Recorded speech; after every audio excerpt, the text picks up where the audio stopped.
Qorin adalah istilah yang digunakan untuk menunjuk kepada malaikat dan jin yang mendampingi setiap manusia. Istilah ini digunakan di dalam Al-Quran dan dikatakan bahwa Qorin itu mengikuti manusia sejak lahir hingga mengalami ajalnya. Ada yang menyebutkan bahwa jin Qorin adalah kembaran setiap manusia, berwujud gaib yang selalu ada mendampingi kita. Hanya saja, sebagai manusia, kita tidaklah dapat melihat rupa wujudnya secara langsung. Dan bisa jadi, secara tidak sadar, jin Qorin kalian pun sedang ada di samping kalian. Bahkan, ikut menonton video ini. Kali ini kita akan review film. Setelah kesuksesannya dengan film Inang, IDN Pictures kembali mengeluarkan film horor terbarunya yang berjudul Qorin.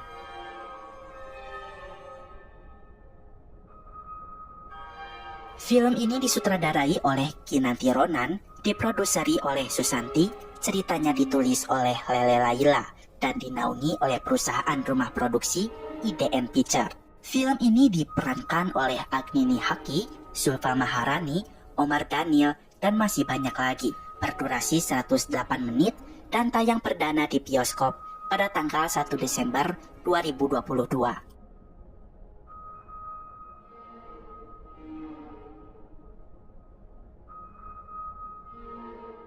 Bagian ini berisikan spoiler. Bagi yang belum menyaksikan filmnya, silahkan ditonton terlebih dahulu.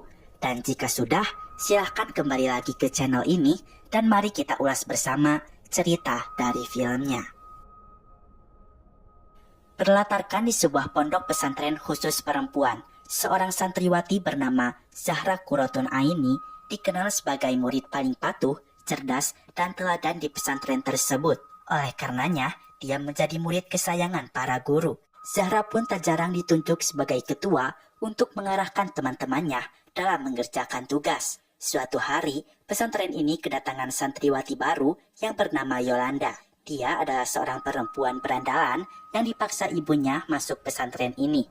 Ustadz Jailani meminta agar Zahra mendampingi santriwati baru yang bermasalah ini. Dia berharap Yolanda dapat berubah selama belajar di sini. Yolanda pun satu kamar dengan Zahra, Ica, dan juga Gendis. Tak lama salah seorang guru yaitu Umiana masuk ke kamar untuk memberikan seragam baru kepada Yolanda. Yolanda pun mulai mengikuti kegiatan di pesantren ini, seperti rutinitas setoran hafalan, surat hadis kepada Umiana di pagi hari, belajar di kelas, dan mengikuti pengajian di malam hari. Saat itu ketika Ustadz Jailani membahas tentang jin Qorin, tiba-tiba penjaga pesantren datang sambil membawa seorang santriwati yang sedang kesurupan. Yang ditugaskan untuk menemani manusia, jin Qorin.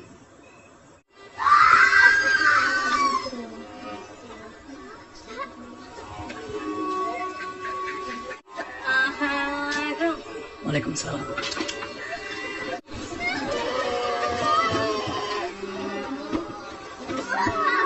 Ustadz berusaha meruqyahnya. Tiba-tiba salah seorang santriwati ikut kerasukan. Tapi dengan ruqyah Ustadz Jailani, kedua santriwati itu berhasil disadarkan. Setelah itu, Gendis dan Ica merasa ruqyah yang dilakukan Ustadz Jailani terasa aneh, tidak seperti ruqyah pada umumnya. Tadi Ustadz tidak membaca ayat-ayat Al-Quran, melainkan membaca mantra-mantra berbahasa Sunda. Yolanda menjawab jika dia tidak percaya sama sekali dengan kejadian tadi. Dia rasa dua orang santriwati yang kesurupan itu hanya mencari perhatian Ustadz saja. Zahra seketika beristighfar. Dia berkata, "Kepercaya boleh, cuman kejadian ini bisa menyadarkan kita bahwa manusia adalah makhluk yang lemah dan senantiasa membutuhkan pertolongan Allah Subhanahu wa Ta'ala." Keesokan harinya, ketika di kelas, Ustadz Jailani memberikan informasi penting kepada para santriwati, di mana pada ujian akhir, sebagai salah satu syarat lulus dari pesantren ini adalah melakukan ritual pemanggilan jin Qorin.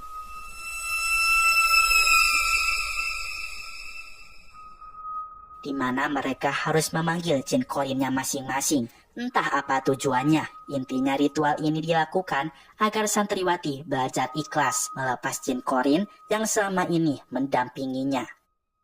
Zahra diminta oleh Ustadz Jailani untuk memimpin serta memandu para santriwati dalam persiapan melaksanakan ritual pemanggilan jin Qorin. Syarat-syaratnya, mereka harus menyiapkan sebuah batu lonjong, kuku masing-masing, lalu kedua benda tersebut dibaluti oleh kain kafan dan diikat seperti pocong mini. Yolanda dan Zahra merasa ritual ini sangat aneh. Di suatu hari, mereka pun mengikuti Ustadz Jainal yang memasuki gubuk di area berkandangan kambing. Melalui sebuah celah, Yolanda dan Zahra melihat Ustadz Jailani memakai pakaian serba hitam layaknya seorang dukun. Dia pun tengah melakukan pemanggilan jin Qorin terhadap seorang perempuan tak dikenal. Kebetulan Yolanda masih membawa handphone yang dibawa dari kota. Lalu secara diam-diam, Yolanda merekam aksi perdukunan yang dilakukan Ustadz Jailani. Mengetahui bahwa ini adalah ritual sesat, Yolanda menyuruh semua santriwati untuk berhenti potong kuku sebagai salah satu syarat ritual jin Qorin. Lalu dia menunjukkan rekaman amatirnya kepada semua santriwati. Mereka semua ketakutan, tapi jika tidak ikut dalam ritual ini, bisa-bisa mereka tidak akan lulus. Namun di samping itu, mereka pun takut ritual ini akan menjadi bahaya bagi mereka semua. Para santriwati pun meminta tolong pada Zahra selaku pemimpin untuk berbicara langsung pada Ustadz Jailani bahwa mereka sepakat tidak mau melakukan ritual pemanggilan jin Qorin. Tetapi Zahra tidak bisa menyampaikan aspirasi dari teman-temannya itu karena dia takut kepada Ustadz Jailani. Dia pun akan tetap melakukan ritual ini demi bisa lulus dari pesantren dengan nilai memuaskan. Zahra berusaha membujuk temannya dengan mengatakan bahwa dirinya yakin ini hanyalah ritual biasa dan tentunya tidak berbahaya. Pada akhirnya, para santriwati itu percaya dengan ucapan Zahra dan kemudian melanjutkan persiapannya dalam menghadapi ritual jin Qorin. Sebenarnya Yolanda kesal dengan keputusan Zahra. Sudah jelas ini ritual yang sesat, tapi karena semuanya ikut, terpaksa Yolanda ikut juga. Malam yang ditunggu-tunggu pun datang. Ritual pemanggilan jin Qorin akan segera dilakukan. Tiap-tiap santriwati diminta untuk melemparkan batu dan potongan kuku yang telah dibaluti kain kafan itu ke sebuah lubang yang telah digali. Sebelum itu, mereka disuruh membaca potongan mantra berbahasa Arab dari Ustadz Jailani. Ini sangat menggeunkan sekali. Hujan pun turun membasahi tubuh mereka, disertai gemerlap petir yang bergemuruh. Wassamawati wal ardi Allahumma juz alaikal basar. Lemparkan.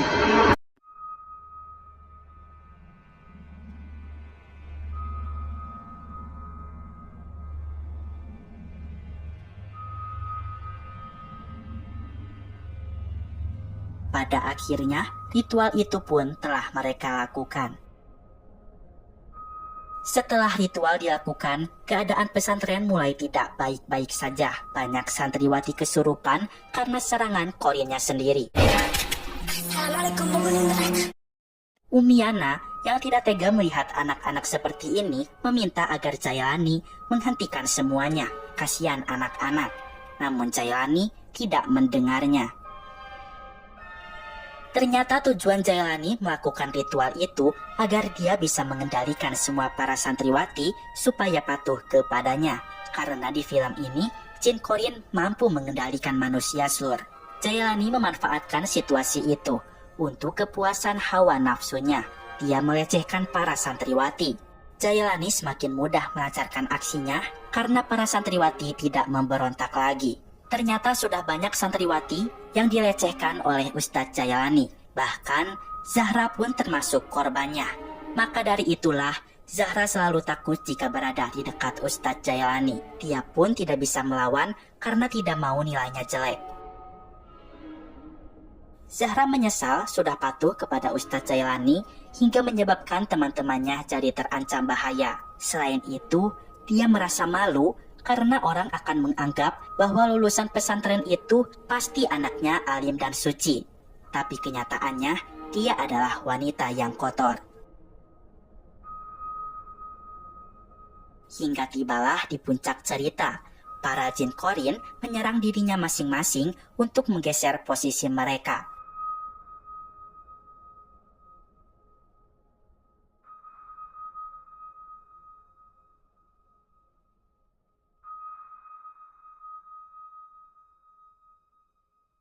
Umiyana berusaha berdoa, meminta petunjuk agar masalah di pesantren bisa terselesaikan.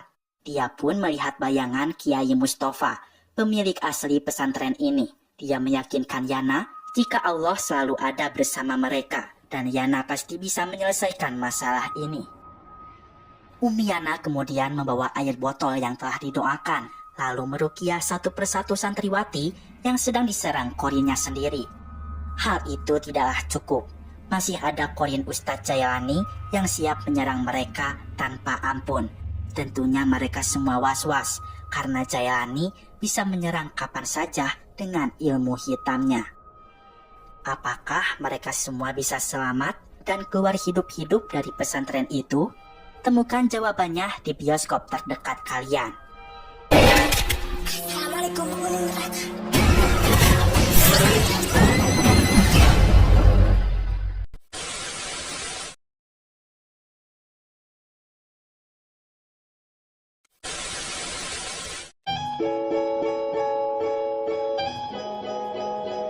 Mamang sangat suka karena film ini berani mengangkat isu sensitif mengenai sisi gelap yang selama ini mungkin terjadi di beberapa pesantren. Banyak pelajaran yang bisa kita ambil dari film ini. Untuk scoring musiknya sendiri sangat menggelegar dan bikin bulu kuduk merinding. Namun rasanya film ini masih butuh perbaikan dalam segi editingnya, terutama dalam penggunaan CGI. Sayangnya, efek CGI yang ada di film ini memiliki kualitas yang terbilang buruk. Penggunaan CGI yang buruk tersebut bukan hanya untuk menambah efek pada wajah para korin, tapi juga saat adegan yang sedikit bernuansa aksi. Hal ini tentunya cukup mengganggu pengalaman saat menonton.